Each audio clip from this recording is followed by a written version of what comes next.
الحمدللہ رب العالمین والصلاة والسلام علی سید المرسلین اما بعد فاعوذ باللہ من الشیطان الرجیم بسم اللہ الرحمن الرحیم رب اشرح لی صدری ویسر لی امری واحلل عقدۃ من لسانی یفقہوا قولی۔ سورہ رحمان۔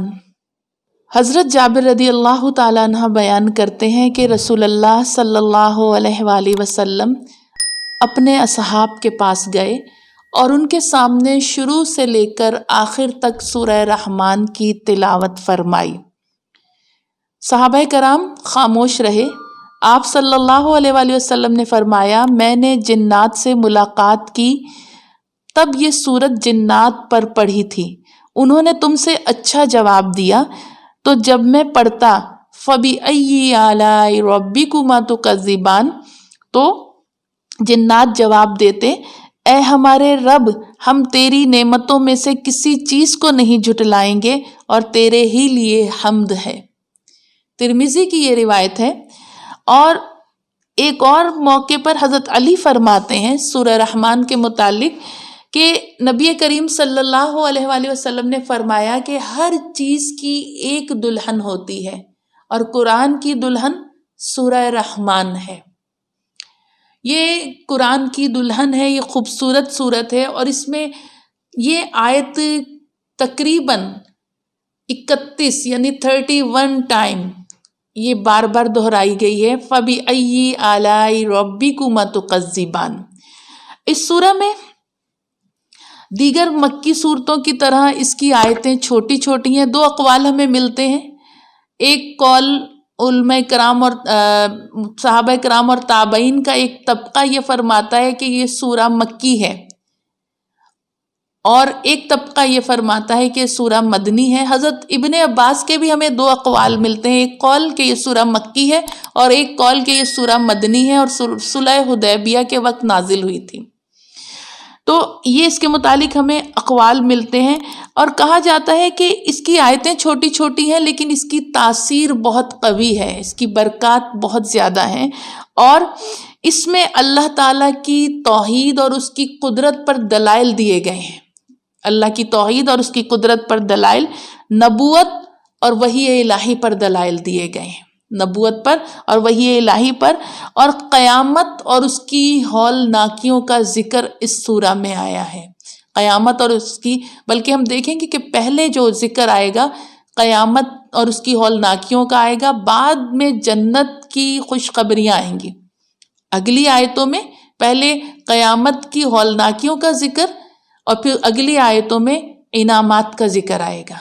تو یہ اس کے مضامین ہیں اس سورت کے، اور اس کے شروع میں اللہ نے جو اس سورت کا آغاز ہوتا ہے، تو اس سورت کے آغاز میں اللہ تعالیٰ نے اپنی عظیم نعمتوں کا ذکر فرمایا ہے، عظیم نعمتوں کا ذکر فرمایا ہے، اور اللہ کی نعمتوں سے ہی، عظیم نعمتوں سے ہی اس سورت کا آغاز ہو رہا ہے۔ اگر ہم اس کی پہلی آیت دیکھتے ہیں سورہ رحمان کی، بہت چھوٹی آیت ہے، ایک کلمے پر اللہ کا اسم، اللہ کا صفاتی نام الرحمن، اللہ کا صفاتی نام ہے، اور رحمان لفظ جو ہے بعض کے نزدیک یہ رحم سے نکلا ہے، رحم، را ہا میم، رحم۔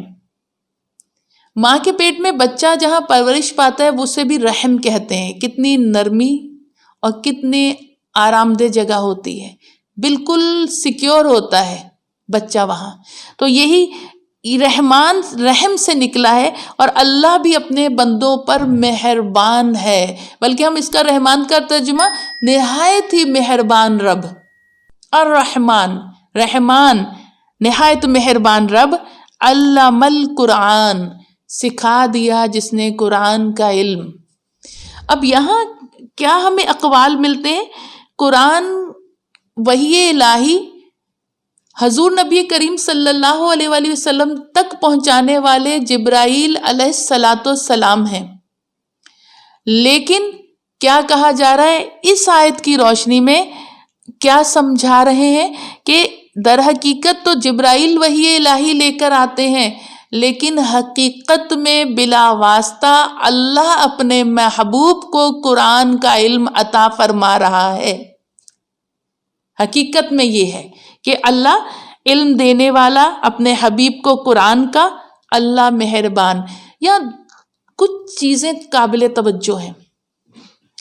دیکھیں، ہم عموماً اپنے بچوں کو ایسی جگہ پہ تعلیم دلانے کی کوشش کرتے ہیں، ان کی ایجوکیشن ایسی جگہ پہ ہم کوشش کرتے ہیں جس انسٹیٹیوٹ یا جس ادارے کے متعلق ہمیں یہ یقین ہوتا ہے کہ یہ محنت کر رہے ہیں اور یہاں کے بچے جو پڑھے ہوئے بچے ہیں وہ 100% رزلٹ لاتے ہیں، ان کا رزلٹ 100% ہوتا ہے، یا 99 لگا لیں یا 95 لگا لیں کہ اتنا رزلٹ تو ہوتا ہے، کیونکہ یہ انسٹیٹیوٹ جو ہے یہ بہت زیادہ مخلص ہے، اپنے اسٹوڈنٹس کا بہت خیال رکھتا ہے، اور یہاں کے اساتذہ بھی اپنے بچوں کو ایکسٹرا ٹائم دیتے ہیں، بچوں پر بڑے مہربان ہوتے ہیں، بچوں کو خصوصی ہر بچے کو خصوصی توجہ دیتے ہیں۔ تو یہاں یہ بتایا جا رہا ہے جب پڑھانے والا اللہ اور پڑھنے والے نبی مکرم صلی اللہ علیہ وآلہ وسلم اور کتاب قرآن کامل، تو کہیں غلطی کہاں ہو سکتی ہے، کہیں کمی کہاں ہو سکتی ہے؟ تو یہی چیز بتائی جا رہی ہے، مہربان رب جس نے قرآن کا علم عطا فرمایا اپنے محبوب پاک صلی اللہ علیہ وآلہ وسلم کو، اور اس محبوب پاک صلی اللہ علیہ وسلم نے اپنے امتیوں کو یہ علم عطا فرمایا، اپنے صحابہ کرام کو یہ علم عطا فرمایا۔ تو یہاں یہ کہا جا رہا ہے۔ پھر اب یہاں آگے جو ذکر ہو رہا ہے، خلق الانسان علمہ البیان، کیا کہا جا رہا ہے؟ پیدا فرمایا اس نے انسان کو۔ خلق الانسان ایک آیت ہے، اس آیت کا تیسرا نمبر ہے، تیسری آیت۔ الرحمن ایک، علم القرآن دو، خلق الانسان تیسری آیت۔ اب یہاں خلق الانسان، اس کی تشریح میں کہا جاتا ہے انسان کی تخلیق کری، بعض کہتے ہیں حضرت آدم علیہ السلام کو تخلیق فرمایا، لیکن بعض کے نزدیک، اور ہم جائیں گے حضرت ابن عباس کے اس قول کے ساتھ، کیا فرماتے ہیں یہاں خلق الانسان سے مراد حضور نبی مکرم صلی اللہ علیہ وآلہ وسلم ہے۔ تو پھر اس کا ترجمہ بعض مفسرین یوں فرماتے ہیں، انسانیت کی جان محمد صلی اللہ علیہ وآلہ وسلم کو پیدا فرمایا۔ خلق الانسان سے مراد یہ ہے۔ علمہ البیان، اور بتا دیا اسے کھول کر، قرآن کا علم عطا فرما دیا۔ کیا کہا جا رہا ہے؟ کہ تمام علوم عطا فرما دیے، ساری نعمتیں عطا فرما دی، ہر چیز کا علم عطا فرما دیا۔ یعنی اب دیکھیں، اللہ علم دے رہا ہے، رسول علم لے رہے ہیں، کتاب کامل قرآن ہے، اور حضور پاک صلی اللہ علیہ وسلم انسانیت کی جان ہے، اور ان کو اللہ فرما رہا ہے علمہ البیان، کھول کھول کر بتا دیا۔ کبھی کبھی آپ دیکھیں، ہم دنیا میں یہ دیکھتے ہیں کہ جب تک اساتذہ باریکیوں کے ساتھ لیکچر نہیں سمجھاتے، وہ سر کے اوپر سے گزر جاتا ہے، اور جب وہ باریکیوں کے ساتھ خوب اچھے طریقے سے اپنے شاگردوں کو سمجھاتے ہیں تو وہ ذہن میں رہ جاتا ہے، اور وہ مرتے دم تک ذہن میں رہتا ہے۔ اب یہاں اللہ کیا فرما رہا ہے؟ انسانیت کی جان محمد صلی اللہ علیہ وآلہ وسلم کو پیدا کیا، علمہ البیان، اور کھول کھول کے علم عطا فرما دیا۔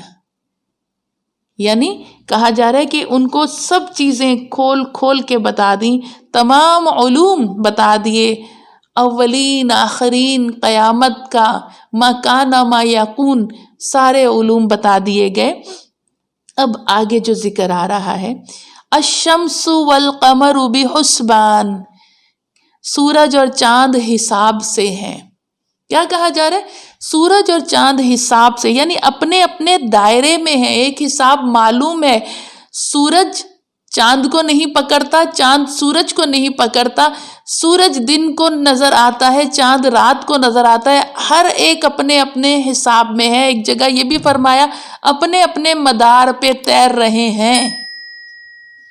قرآن کریم میں ایسی کافی آیات ہیں کہ جس میں یہ آیا ہے کہ سورج اپنے مدار پر ہے۔ گویا یہ سائنس کا یہ تجزیہ کہ زمین سورج کے گرد گھوم رہی ہے، اس کے برعکس یہ بتایا جا رہا ہے سورج بھی گھوم رہا ہے۔ تو کئی آیتیں ایسی ہیں کہ جس میں یہ ذکر کیا جا رہا ہے سورج اور چاند حساب سے ہیں۔ وَالنَّجْمُ وَالشَّجَرُ يَسْجُدَانِ، اور بیل، بوٹے اور درخت سجدے میں پڑے ہیں۔ کیا کہا جا رہا ہے؟ اچھا، نجم کا ایک ترجمہ ہوتا ہے ستارہ، ستاروں کو بھی نجوم، ستارے، نجم ستارہ، اور نجم کا ایک ترجمہ بیل، بوٹے، جھاڑیاں۔ یہاں یہ یاد رکھیے گا، اور اس آیت میں اس کا ترجمہ بیل، بوٹے، جھاڑیاں بن رہا ہے۔ کیوں؟ اس کو سمجھیں، ستاروں کے بھی جھرمٹ ہوتے ہیں، جہاں بیلیں، چھوٹے پودے اور جھاڑیاں ہوتی ہیں وہ بھی جھرمٹ ہوتا ہے، وہ بھی جھرمٹ ہوتا ہے۔ تو ادھر ترجمہ کیا بنے گا؟ وَالنَّجْمُ، بیل، بوٹے یا جھاڑیاں، وَالشَّجَرُ، اور درخت، یسجدان، سجدے میں پڑے ہیں، یہ بھی سجدہ کر رہے ہیں۔ اب ان کا سجدہ کیا ہے؟ ایک قول تو ہمیں یہ ملتا ہے پودوں کا، گھاس کا، درختوں کا سجدہ ان کا سایہ ہے، سایہ زمین پر کیسے بچھا ہوتا ہے، یہ سجدہ ہے ان کا۔ اور بعض علماء کرام یہ فرماتے ہیں کہ ان کی جس طرح تسبیحات کی ہمیں تمیز نہیں ہے، یعنی ہم اس میں تمیز نہیں کر سکتے کہ تسبیح کس طرح کر رہے ہیں، درخت، پودے، بیل، بوٹے کیسے تسبیح کر رہے ہیں، اسی طرح ان کے سجدے کا بھی ہمیں نہیں پتا کہ کس طرح کر رہے ہیں۔ لیکن زیادہ تر کیا کہتے ہیں، ان کا بچھا ہونا زمین پر، کہ سایہ جب تیز سورج اوپر ہوتا ہے تو سایہ پھیلتا پھیلتا پھیلتا پھر شام کو گھٹتا گھٹتا گھٹتا چلا جاتا ہے، تو یہ ان کا سجدہ ہے۔ تو کہا جا رہا ہے یہ سجدے میں ہے، یعنی فرما برداری کرتے ہیں۔ وَالسَّمَاءَ رَفَعَهَا وَوَضَعَ الْمِيزَانَ، اور آسمان کو اس نے بلند فرمایا اور اسی نے رکھی ترازو، آسمان کو اونچا کرا۔ یہ اللہ کی شان قدرت ہے کہ آسمان جو ہے بغیر، آج دنیا میں کوئی بڑی عمارت یا کوئی گھر بنانا ہوتا ہے، اس کے لیے بھی سب سے پہلا کام جو ہوتا ہے، بنیاد کے بعد ہمیں پلرز اٹھانے ہوتے ہیں۔ پلرز ہوں گے تو چھت اس پر قائم رہ سکے گی، اور اللہ یہ فرما رہا ہے کہ آسمان کو رفعہا، تمہارے سروں پہ ہم نے بلند چھت کی طرح کر دیا۔ اور کیسی چھت؟ تمہیں یہ بھی ڈر نہیں کہ ٹوٹ کر تمہارے اوپر گر جائے گی، ایسا تم پر بلند کرا، ایسا تمہارے اوپر اس آسمان کو کرا۔ اور کیا ہے؟ اس سے اوپر فرشتوں کا رہنا ہے، فرشتے رہتے ہیں آسمانوں کے اوپر۔ اور کیا ہے کہ اللہ تعالیٰ فرما رہا ہے وَوَضَعَ الْمِيزَانَ، اور رکھی اس نے ترازو۔ پہلا اس کا قول جو ہے، اللہ نے دنیا کو نظام عدل پر بنایا، کہ جس طرح اللہ عدل اور انصاف فرماتا ہے، دنیا میں عدل اور انصاف کرو گے تو یہ دنیا قائم رہے گی۔ جہاں عدل ختم ہو جائے گا، انصاف ختم ہو جائے گا، دنیا میں تباہی پھیل جائے گی۔ تو اس سے مراد یہ لی جاتی ہے۔ کیا آگے کیا کہا جا رہا ہے آیت نمبر 8 میں؟ اللہ تطغوا فی المیزان، اور کہ نہ گھٹ بڑھ کر تولو، نہ گھٹا کر تولو، نہ بڑھا کر تولو۔ کیا کہا جا رہا ہے؟ نہ گھٹا کر تولو، نہ بڑھا، ہر حقدار کو اس کا پورا حق، اس کا پورا حق دینا ہے۔